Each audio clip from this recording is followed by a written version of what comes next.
text came while I was holding Mum's old sweater, breathing in what was left of her perfume. My sister Sylvia, who hadn't bothered to help pack up our childhood home, sent me a single message that changed everything. Just sold the house. Your share of the money will be in your account by Friday.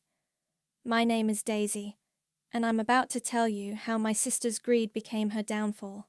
I stood there in my childhood bedroom, surrounded by cardboard boxes and 30 years of memories, reading that text over and over until my vision blurred. The sweater slipped from my fingers as I called her. "What do you mean you sold the house?"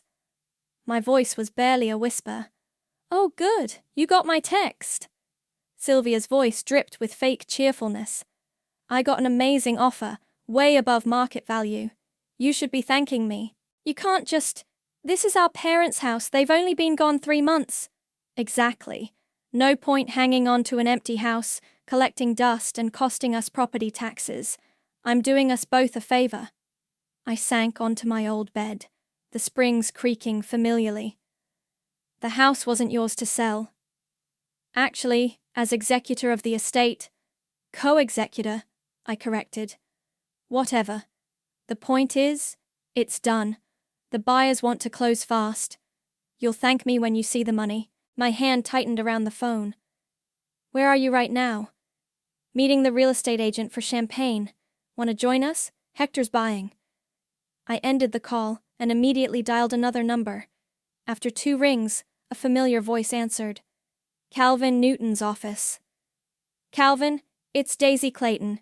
We have a problem." My voice steadied as I spoke. "Sylvia just told me she sold the house." There was a pause, then a low chuckle. "Did she now?" "She's with the real estate agent right now, celebrating."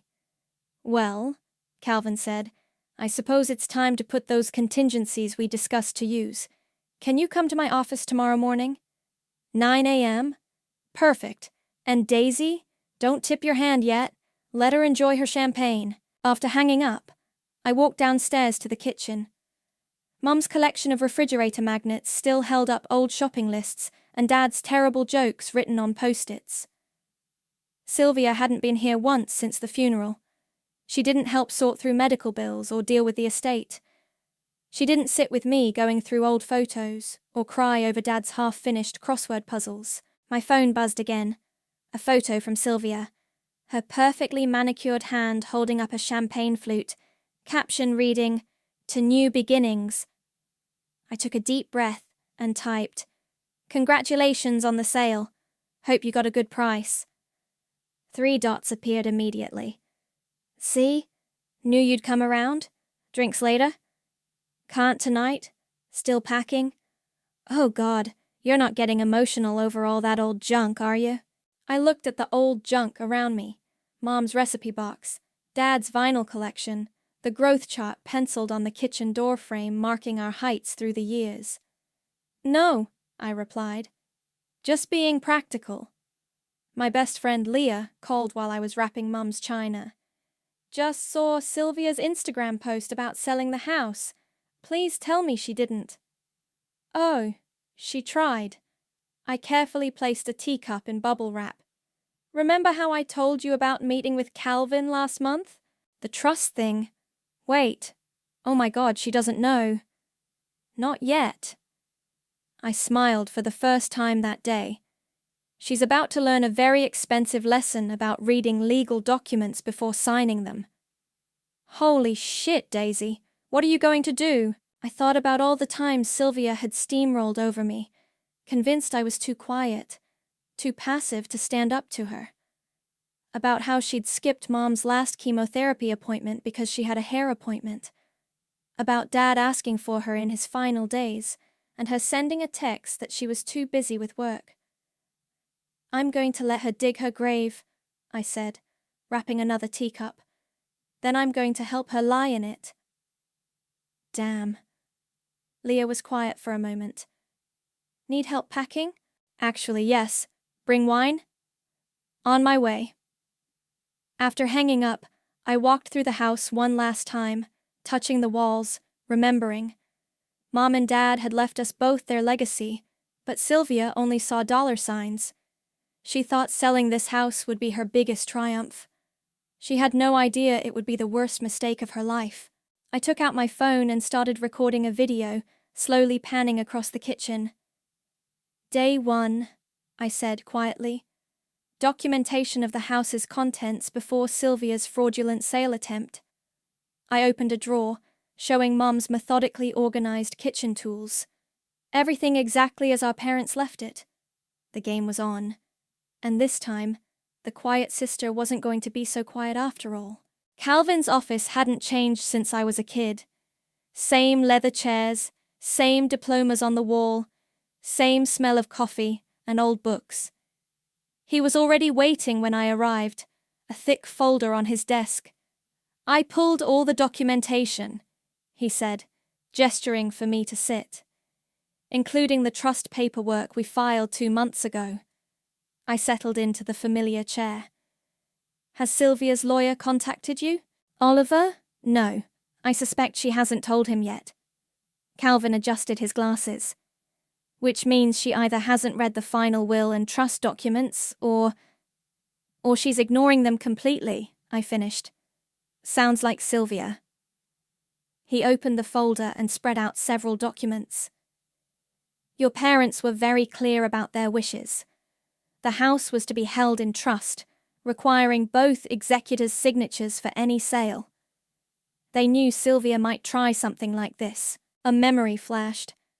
Mom in her hospital bed, holding my hand. Watch out for your sister, she'd said. She sees money where she should see memories. What happens now? I asked. Calvin smiled. Now we wait for the title search. The moment anyone tries to process this sale, they'll hit a brick wall.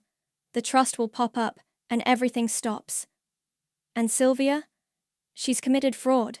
Multiple counts, actually, if she forged your signature or misrepresented her authority to sell. My phone buzzed. Another text from Sylvia. Buyers doing final walkthrough tomorrow? Clear your stuff out by then. I showed Calvin the message. He shook his head. Document everything. Every text, every call. We'll need it all. I've already started recording videos of the house and its contents, I said. And saving all communication. Smart girl, just like your father. He paused. Speaking of which, he pulled out another document. There's something else you should see. It was dated 2 weeks before Dad died. An amendment to their will, signed and notarized. I scanned it, then looked up sharply. Is this real?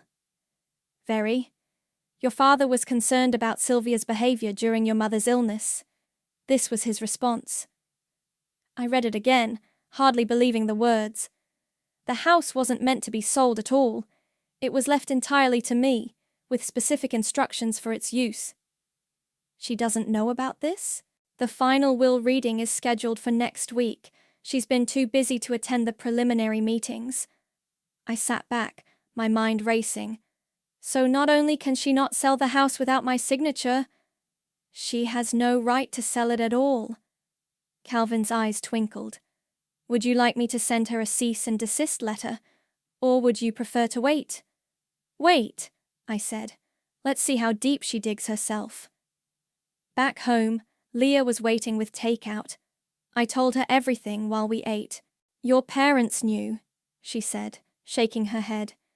They knew exactly what she'd do. Remember when she sold my car in college? I picked at my noodles. Told me it was for my own good, because I needed to focus on studying instead of going out. And pocketed the money. Leah snorted. God, she's always been like this. My phone lit up with a call from an unknown number. Hello? Hi, is this Daisy? This is Hector Baker, the real estate agent working with your sister. I put the phone on speaker. Yes, how can I help you? Just wanted to confirm you're aware of tomorrow's walkthrough. The buyers are very excited. Oh? I kept my voice neutral. And what exactly did my sister tell you about my involvement in the sale? She mentioned you were dealing with some emotional difficulties, but had given her power of attorney to handle everything. Leah's eyes widened. I maintained my calm. Did she provide documentation of this power of attorney? She said it would be coming with the final paperwork. He trailed off, suddenly uncertain. Mr. Baker, I suggest you verify all documentation very carefully before proceeding. That's all I can say for now. After hanging up, Leah stared at me. Power of attorney? She's actually committing fraud. She thinks I'm the quiet one, I said, pulling out my laptop to document the conversation. She just doesn't know quiet can be lethal. My phone buzzed again. Sylvia had sent a group text to several family members. So excited to announce I've sold Mom and Dad's house. Daisy and I are ready to move forward. New beginnings. The responses poured in. Congratulations, praise for her business sense, comments about how she was taking care of her little sister. I showed Leah my screen. Should I respond? She grinned. Oh, honey, don't respond. Just screen record. Every single message is more evidence. I saved the thread, then opened my email to send everything to Calvin. Sylvia always thought being loud meant being powerful. She was about to learn that sometimes the quiet ones were just waiting for the right moment to strike. The walkthrough was a masterclass in watching Sylvia perform. I stood in the corner of our living room, quietly filming on my phone while she gestured dramatically to the original crown molding and character-rich hardwood floors that Dad had refinished himself just last year. And my sister here, she turned to me with practiced sympathy, is having trouble letting go, but she knows this is for the best. Don't you, sweetie? I nodded meekly, playing my part. Whatever you think is right, Sylvia. The buyers, a young couple, gave me pitying looks. Sylvia beamed, continuing her tour. The kitchen was recently updated. By our mom, I interjected softly. 6 months before her cancer diagnosis. An uncomfortable silence fell. Sylvia's smile tightened. Yes, well, the appliances are all top of the line. Later, as the buyers consulted in whispers by their car, Hector approached me. Miss Daisy, about our conversation yesterday. Not now, Sylvia cut in, steering him away. Let's discuss the offer inside. I texted Leah. Show's over, coming to your place. At Leah's apartment, I uploaded the video to a secure drive and forwarded it to Calvin. My phone kept buzzing with notifications from the family group chat, where Sylvia was holding court. Sylvia, just finished the walkthrough. Buyers love it. Aunt Marie, so proud of you for handling everything. Uncle Rob, smart girl, getting market value in this economy. Sylvia, someone had to step up and be practical. Poor Daisy's too emotional right now. Leah read over my shoulder. God, she's really selling this narrative hard. Watch this, I said, and typed. The house has so many memories. Mum and Dad would want us to be sure about this. The responses were instant. Aunt Marie, oh honey, they'd want you to move forward. Uncle Rob, your sister knows best, kiddo. Sylvia, it's okay to be scared of change, sis. Let me handle everything. I switched to my email, where Calvin had responded to the video. Perfect documentation. Also received interesting call from the title company. Proceeding as discussed. Stand by. What now? Leah asked. Now we wait for... My phone rang. Sylvia's face flashed on screen. I answered on speaker. Hello? What the hell did you say to Hector? She was trying to control her voice, but I could hear the edge. He's asking about power of attorney paperwork I never claimed to have. I only answered his questions honestly, I said mildly. Did you tell him I gave you power of attorney? I told him you agreed to the sale. Did I? When? Stop playing dumb, Daisy. You're not going to mess this up for me. The buyers are ready to sign tomorrow. Shouldn't we review the paperwork together first, as co-executors? A pause. That's not necessary. I've handled everything. including my signature. The line went dead. 10 minutes later, my phone lit up with a private message from Oliver, Sylvia's lawyer boyfriend. Hey Daisy, hope you're doing okay. Quick question. Did you sign any paperwork for the house sale? Sylvia mentioned you did it last week, but I can't find the documents. I showed Leah. Should I answer? Oh, absolutely not. Forward it to Calvin. Within an hour, Calvin replied, Oliver called. He's withdrawing from representing Sylvia in this matter. Says he wasn't made aware of certain details. The next morning, I woke to chaos in my inbox. The title company had found the trust. The buyer's lawyer had questions. Hector was frantically trying to reach both Sylvia and me. I met Calvin at his office, where he played me a voicemail from Hector. Miss Daisy, this is Hector Baker again. There seems to be some confusion about the property's status. Please call me urgently regarding the trust documentation that's just surfaced. My license could be at risk if... He's scared, Calvin observed, as he should be. Want to hear something interesting? He recorded his conversations with Sylvia. Standard practice, he says, including one where she explicitly claims to have your power of attorney. I leaned forward. And that recording is now evidence of attempted fraud. My phone buzzed. A text from Sylvia. Fix this now. I showed Calvin, who smiled. Ready for the next phase? Almost. I pulled out my own phone and hit record. First, I want to document one more thing. I dialed Sylvia's number. She answered immediately. Finally, the buyers are threatening to walk. Whatever game you're playing. No games, Sylvia. Just one question. Did you forge my signature on any documents?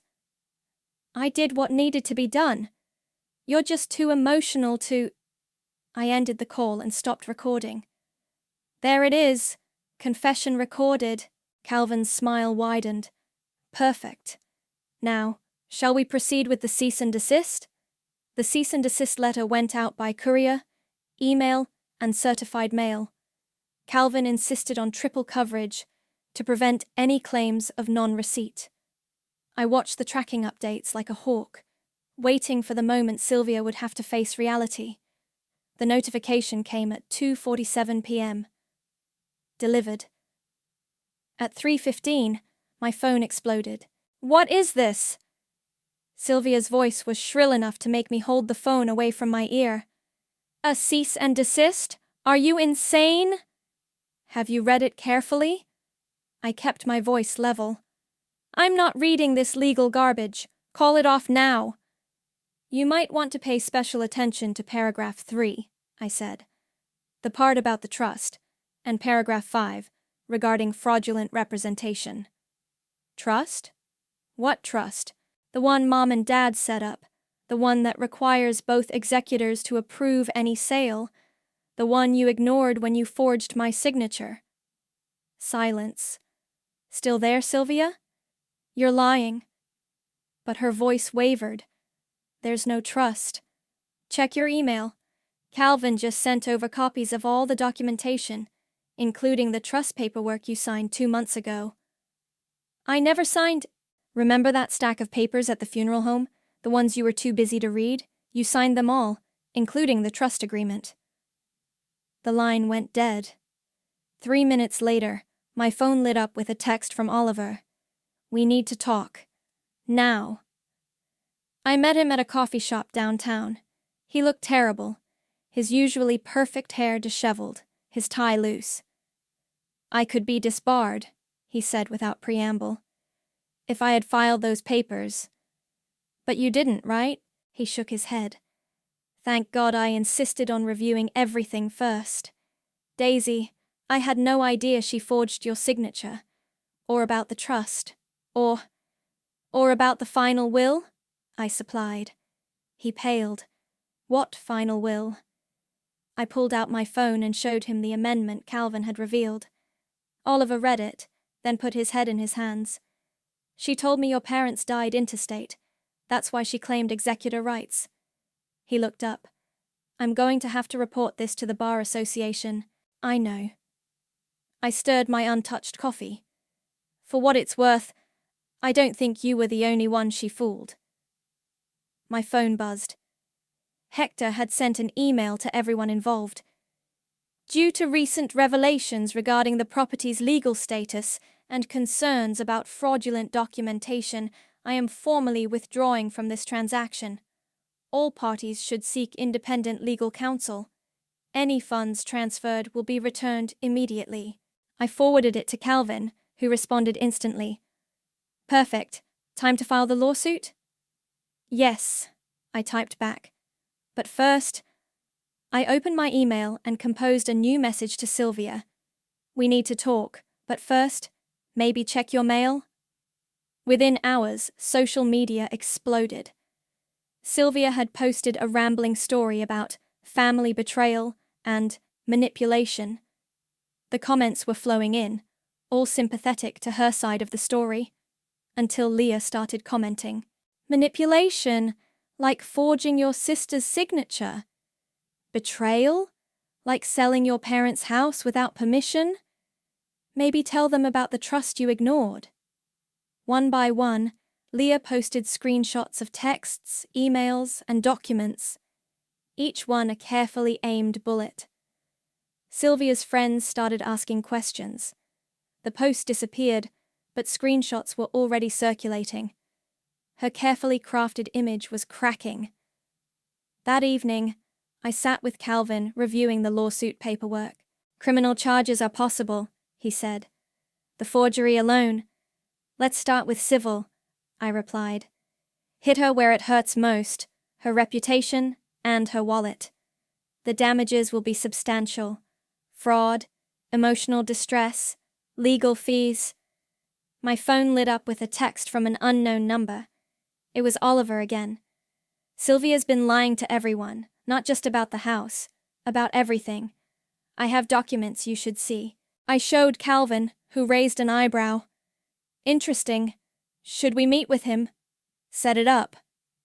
That night, I walked through the house again, touching the walls my father had painted, the banister my mother had restored.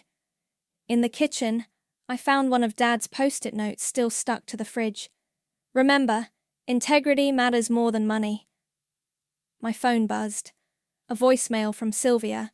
You think you're so clever with your legal tricks? This isn't over. I'll sell this house if it's the last thing I do. You can't stop me. I played it for Leah over speaker. God, she's actually threatening you now, Leah said, while being recorded. She always did think she was the smartest person in the room. I forwarded the voicemail to Calvin. Time to show her how wrong she is. I drafted a simple email to our family group. Since there seems to be some confusion about the house sale, I think it's time everyone saw the actual documentation. Attached are the trust papers, the will, and evidence of recent fraud attempts. I wish it hadn't come to this, but some things need to be brought into the light. Send. The quiet sister was done being quiet. The meeting with Oliver revealed more than I'd expected. He arrived with a thick folder and dark circles under his eyes. She's been lying about everything, he said, spreading documents across the conference room table. The house isn't the only thing she tried to sell illegally. Calvin picked up a paper. Investment documents? She's been running a small-scale Ponzi scheme, Oliver said. Convincing friends to invest in fake property developments, using new investments to pay returns to earlier investors. I felt sick. How many people? At least 12, mostly friends from college. Total amount, he checked his notes, just over $400,000. And they trust her because she's a successful real estate investor, I said, which she proved by selling our parents' house. Exactly. Oliver rubbed his temples. I've already reported everything to the Bar Association. The police are next. My phone buzzed. Aunt Marie. Just read your email. Those documents. Is this why Sylvia's been asking to borrow money? Before I could respond, the office door burst open. Sylvia stood there, mascara smeared, hair wild. "You little snake!" she screamed at Oliver. "I trusted you!" Security appeared behind her. Calvin stood. "Miss Clayton, this is a private meeting." "Private? Like my boyfriend secretly meeting my sister?"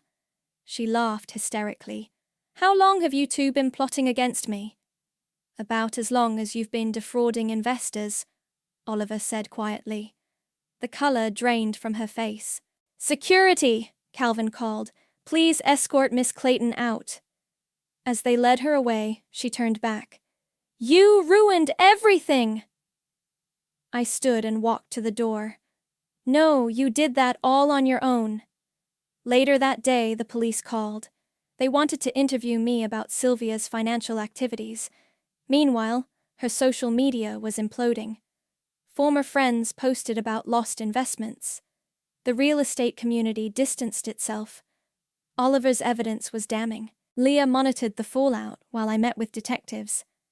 "It's beautiful," she texted. "Everyone's sharing their Sylvia stories now. The house fraud broke the dam." My phone kept buzzing with family messages. "Uncle Rob. She asked me for $50,000 last month for a guaranteed investment opportunity." "Cousin Sarah. She told me she could triple my savings in 6 months." "Aunt Marie. I can't believe we didn't see it sooner." I forwarded everything to Calvin, who added it to the growing file. That evening, I found Sylvia waiting by my apartment. "Happy now?" she spat. "You've destroyed my life." "You did that yourself," I said, keeping my distance. "Every fraud, every lie, every forged signature. I was going to pay everyone back. The house sale would have fixed everything." "With what? Your fake investment scheme? Or were you planning to forge more documents?" She stepped closer. "You think you're so perfect. Mom and Dad's precious little angel. You have no idea what it's like trying to keep up appearances." "Appearances?" I felt my control slip. "Mom was dying and you skipped her last Christmas for a spa day." "I was networking. Dad asked for you every day in hospice. I was busy. They needed you." My voice echoed in the hallway. "But you were too focused on your next scheme." She fell silent, then smiled coldly. "At least I was living my life, not playing nurse to dying parents." I unlocked my door. "Goodbye, Sylvia." "That's it? You're just going to walk away?" "No," I turned back. "I'm going to let justice do its job. The police have everything they need. The lawsuit is filed. Your investors are organizing a class action. You did this to yourself." "I'll fight it," she said. "All of it." "With what money? Your accounts are frozen. Your clients are gone. Even Oliver's testifying against you." Her face crumpled. "I'll lose everything." "Like you were willing to let me lose everything? Our parents' home? Their memories?" "It's just a house." "It was never just a house." I stepped inside my apartment. "It was the last piece of them we had. And you tried to sell it to cover your crimes." "Please," her voice cracked. "Help me fix this." "You can't fix this." I met her eyes. "Some things, once broken, stay broken. Like trust. Like family." "So that's it? You don't have a sister anymore?" "I haven't had a sister for a long time." I closed the door. I just finally stopped pretending. Through the door, I heard her sob, then her heels clicking away down the hall. My phone buzzed. Calvin. "Police want to meet tomorrow. Bringing fraud investigators. You ready?" "Yes," I typed back. "Time to end this." Leah sent a link to a news article. "Local real estate agent under investigation for multiple fraud schemes." The quiet sister had finally spoken, and the whole world was listening. The police interview room was colder than I expected. Detective Morris spread photos across the table, bank statements, forged documents, screenshots of Sylvia's investment promises. "Your sister's looking at serious time," she said. "Multiple counts of fraud, forgery, financial exploitation. The DA's particularly interested in how she targeted elderly victims. I picked up a photo. Aunt Marie's investment check. She went after our own family first. Common tactic, establishes credibility. Morris leaned forward. We need to discuss the will. What about it? She pulled out another document. Your sister claims there was an earlier version, one that left the house to both of you. There was, I admitted, but Dad changed it before he died. We found something interesting in her apartment. Morris slid over a paper. A forged version of the original will, recently printed, with attempted aging of the paper. My hands shook. She was going to try to challenge the real will? With a fake one, yes. Fortunately, her printer's metadata betrayed her. Document was created last week. I thought of Mom and Dad, how they'd tried to protect me even after they were gone. What happens now? Now we move forward with prosecution. The DA's offering a plea deal, but Sylvia's refusing to cooperate. After the interview, I found Leah waiting outside. How'd it go? She tried to forge Dad's will. My voice cracked. She was going to use it to challenge the real one. Leah hugged me. That's low, even for her. My phone buzzed.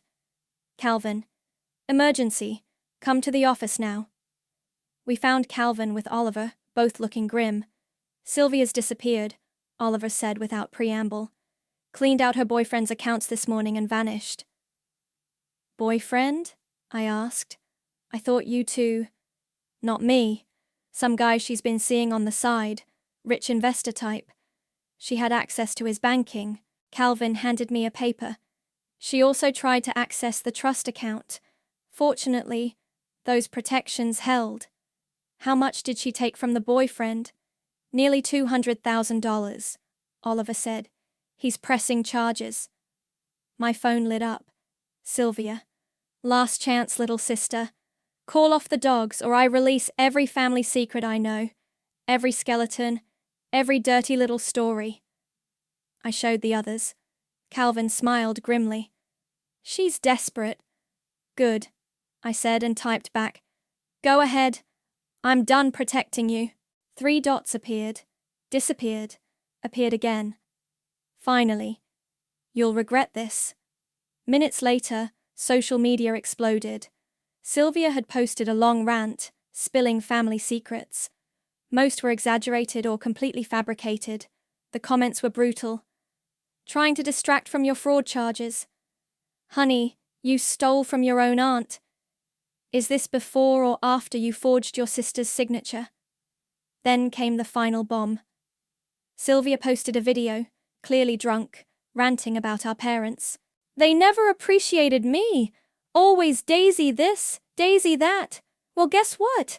I'm glad they're dead, and I would have sold that house no matter what. The video cut off abruptly. Within minutes it was deleted, but not before people had saved it. Well, Leah said quietly, that's career suicide. My phone rang. Aunt Marie. I just saw Sylvia's video. Are you okay? I'm fine, I said. How are you holding up? Angry, hurt. She took advantage of all of us. She paused. The police called. They're adding my case to the prosecution. After hanging up, I checked my email. The DA's office had sent an update. Sylvia had been located trying to board a flight to Mexico. They arrested her at the gate. Oliver's phone buzzed. He read the message and looked up. They found evidence of more fraud in her carry-on, fake passports, multiple IDs. How deep does this go? Leah wondered. Deep enough for federal charges now, Calvin said. My phone chimed with a text from Detective Morris. She's asking to make a deal. Says she'll only talk to you. I showed Calvin, who shook his head. Don't do it. Let her face the consequences. But I was already grabbing my coat. I need to hear what she has to say. Want me to come? Leah asked. No. This needs to be just us. sister to sister. At the police station, they led me to an interview room. Sylvia sat there, handcuffed, her designer outfit wrinkled, her makeup smeared. "Come to gloat?" she asked. "No, I came to understand why." She laughed bitterly. "Why?" "Because I could. Because everyone always believed me. Because you were always the good one, and I was tired of it. Mom and Dad loved you. Mom and Dad tolerated me." She leaned forward. "I'm not you, Daisy. I never was." "I know," I said softly. "That's why I won." The courthouse hallway felt endless as I walked toward courtroom C. Leah squeezed my hand as we approached the heavy wooden doors. "Ready?" she whispered. Inside, Sylvia sat at the defendant's table, wearing a conservative grey suit that couldn't quite hide how much weight she'd lost in custody. Her new court-appointed lawyer looked nervous, shuffling papers without really reading them. The judge entered, and we all rose. As we sat, I caught Sylvia staring at me. For a moment, I saw a flash of the sister I used to know, the one who taught me to ride a bike, who helped me with my makeup for prom. Then her eyes hardened, and she turned away. "In the matter of State versus Sylvia," the judge began reading the charges: fraud, forgery, financial exploitation of the elderly, wire fraud. The list went on. The prosecutor presented evidence methodically: bank statements, forged documents, recorded phone calls, the fake will. With each piece, Sylvia seemed to shrink smaller. Then they played the videos. Mum's last Christmas, when Sylvia was too busy to come. Security footage of her forging signatures at the real estate office. Her drunken rant about our parents' death. Aunt Marie testified about the investment scheme. Oliver detailed the legal fraud. The boyfriend she'd stolen from described how she'd gained access to his accounts. Finally, it was my turn. "Miss Clayton," the prosecutor began, "please tell the court about the house." I described finding Mum's cancer, Dad's decline, the lonely months of caring for them both while Sylvia lived her life, the trust they'd set up, knowing what might come, the attempted sale. "And how did you discover your sister's plan?" "She texted me," I said, "told me she'd sold our parents' house while I was literally holding our mother's sweater, still trying to process their death." The jury stirred. Several shot glares at Sylvia. "What happened next?" I detailed everything: the fraud, the forgeries, the lies. My voice stayed steady until I reached the fake will. "She tried to erase Dad's final wishes," I said, my composure finally cracking. "She was willing to destroy their last act of love to cover her crimes." Sylvia's lawyer attempted damage control, trying to paint her as a victim of circumstances, of pressure to succeed, of childhood trauma that never actually existed. Then Sylvia herself took the stand. "I admit I made mistakes," she began, voice trembling perfectly. "But everything I did was for our family, to maintain our status, our reputation." "By stealing from our aunt?" I whispered to Leah, who squeezed my hand harder. "My sister," Sylvia continued, eyes welling with practiced tears. "She doesn't understand the real world. She lives in this fantasy where everything is simple, black and white." The prosecutor stood. "Like fraud being illegal? Is that too black and white?" Sylvia's mask slipped. "You don't understand. That house was my inheritance too. She turned them against me." "Did she force you to forge documents?" "I had rights. Did she make you steal from elderly relatives?" "They would have gotten their money back." "With what funds? The money you stole from others?" Sylvia's composure shattered. "You're all just like her. Perfect little Daisy, always following the rules. I did what I had to do." The judge banged his gavel. "Order!" But Sylvia wasn't finished. She turned to me, eyes blazing. "You wanted me punished? Congratulations! You don't have a sister at all anymore." The courtroom erupted. As security approached Sylvia, the judge called a recess. In the hallway, Leah hugged me while I finally let the tears fall. "She's right," I whispered. "I don't have a sister anymore." "No," Leah said firmly. "You haven't had a sister for a long time. You just finally stopped carrying her lies." When court resumed, the judge delivered his verdict. Guilty on all counts. Given the premeditated nature of these crimes, the exploitation of family members, and the defendant's clear lack of remorse, he said, "I sentence the defendant to 8 years in state prison with an additional 5 years of supervised release." As they led Sylvia away, she turned one last time. "I hope you're happy now." I stood. "I'm not happy, Sylvia. I'm free." Outside the courthouse, reporters waited with cameras and microphones. I walked past them all, head high, Leah by my side. My phone buzzed. "Calvin. Justice served. Ready to start the next chapter?" I looked at Leah. "Want to help me renovate a house?" She grinned. "I thought you'd never ask." Behind us, the courthouse doors closed on one chapter of my life. Ahead lay something new. Something honest. Something healing. Something that would make Mom and Dad proud. The fresh paint smell filled the house as I hung Mom's last cross-stitch on the wall of what would soon be the counseling center's main office. "Home is where healing starts," it read, fitting for what the house had become. "That's the last box," Leah called from the hallway. "Want to do the grand tour?" We walked through each room, now transformed. The living room where Sylvia had once staged her fake sale was now a warm welcome area, with comfortable couches and soft lighting. Dad's study had become a children's grief counseling space, his old books still lining the shelves, but now joined by toys and art supplies. My phone buzzed. "Calvin.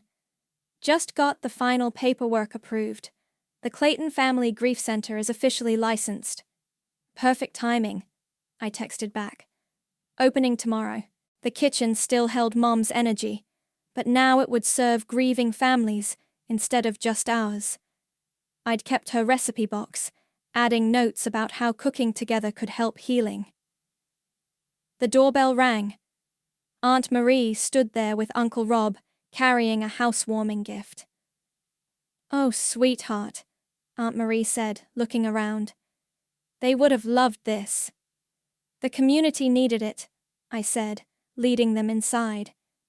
After everything with Sylvia, I realized how many people carry hidden grief.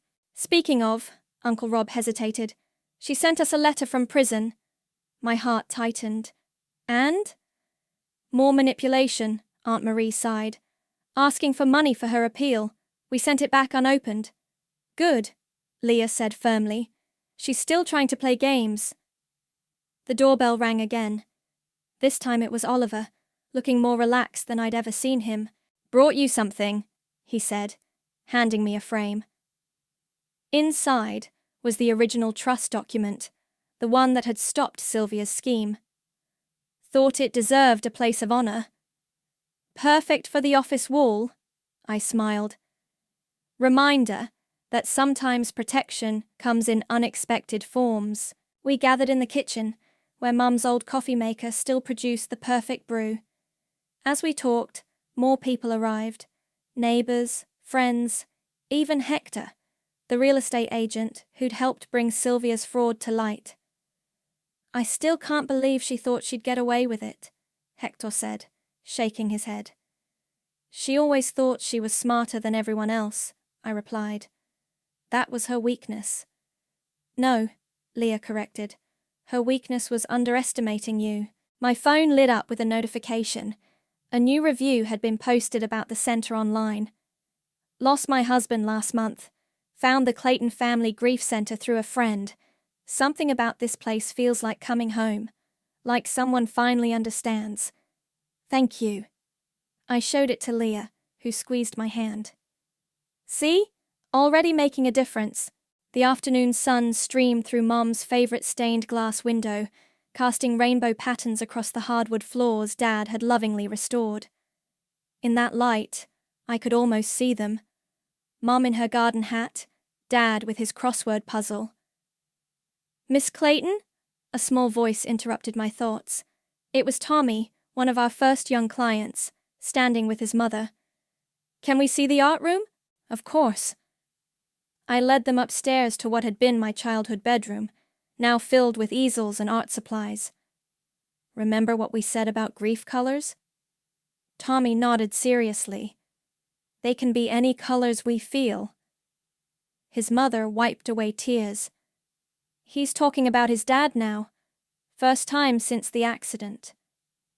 In the distance, a police siren wailed, and I thought of Sylvia in her cell, plotting her next manipulation. But her power was gone, replaced by something stronger. Purpose. The day wound down, guests leaving with hugs and promises to spread the word about the center. As the sun set, Leah and I sat on the porch swing Dad had hung when we were kids. "You know what this place really is?" she asked. "What?" "Proof that some people wait for karma, but others," she grinned, "make it sign its name in ink." I laughed, thinking of all the signatures that had brought us here. Sylvia's forgeries, the trust documents, the court verdicts, and now, the healing center's license. Tomorrow, the doors would open officially. People carrying grief like I once did would find their way here, to this house that had witnessed both betrayal and redemption. My phone buzzed one last time. A message from Detective Morris. "Thought you'd want to know. Sylvia's appeal was denied today. Justice stands." I didn't reply. Instead, I watched the sunset paint the sky in grief colors, beautiful, terrible, and real, like family, like healing, like truth. The quiet sister had found her voice, and with it, her purpose. Sometimes the best revenge isn't destruction, it's creation. Building something beautiful from the ashes of betrayal.